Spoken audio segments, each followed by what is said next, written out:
ورحمة الله وبركاته. بسم الله والصلاة والسلام على رسول الله.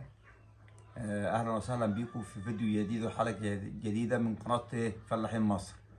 النهاردة يا جماعة بنوريكم يعني حاجة كده تريح الفلاح، حاجة تريح الفلاح. تمنها مش غالي. المكنة ديت أنا مشتريها ب 1300 جنيه، تمام؟ بالشحن بتاعها وصلت لعين عندي باب بيتي ب 1300 جنيه. مكنة فرفطة الذرة، بتفرفط الذرة ده، تمام يا رجالة؟ المكنة ديت من ناحيتي كده أهي. في هنا ايه عيارات اهيت بتوسع وبتضيق على حجم ايه كوز الذره، تمام؟ وتحط زي ما انت شايف كده ايه، ولها قاعده المكنه اهي، ايه لها قاعده بالمنظر ده خلاص، ولها دراع ولها يد. حط المكنه كده اهيت، بدل ما تقعد تفرفص على ايديك وتتعب في نفسك وبتاع، لا مريحه. تحط كده اهو والف اهو زي مكنه البسكوت كده بالظبط اهي.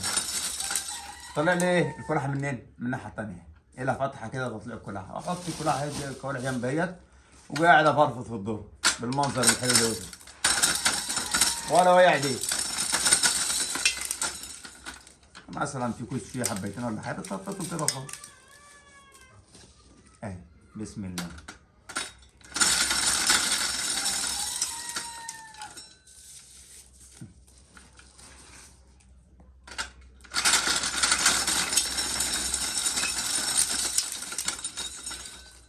ممكن تفرفط دورة فدان كامل في يوم، هو كده مع نفسك كده في السله زي ما انتم شايفين كده اهي. والمكنه هي بتطلع الايه الكلحه اهي اللي هي نقولها لك فيه ده، وتفرفط وتحطها. دي وجعت عشان الكوز بتاعها صغير والعار مش مظبوط. بسم الله.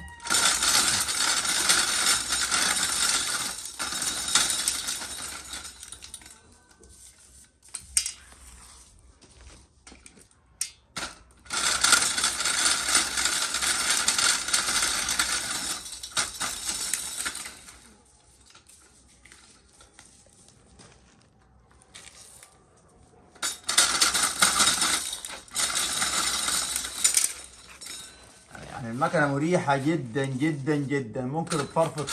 والله زي ما قلت لكم يا جماعه دول الخدامه فرش خلوق. الفضل ده بصوا طلع الكلاح ازاي اهي الجوز بتاعها. طب لو عايز مثلا اضيق مثلا عشان ايه الحتت الصغيره، بضيق من هنا كده شويه واحط الحتت الصغيره كده. الصمونه وقعت ولا ايه؟ الصمونه انفكت مربوطه.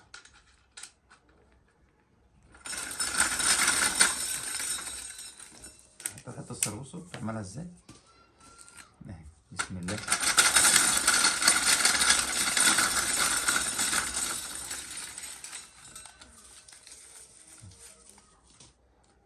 كل سنه وانتم طيبين يا جماعه، كل عام وانتم بخير.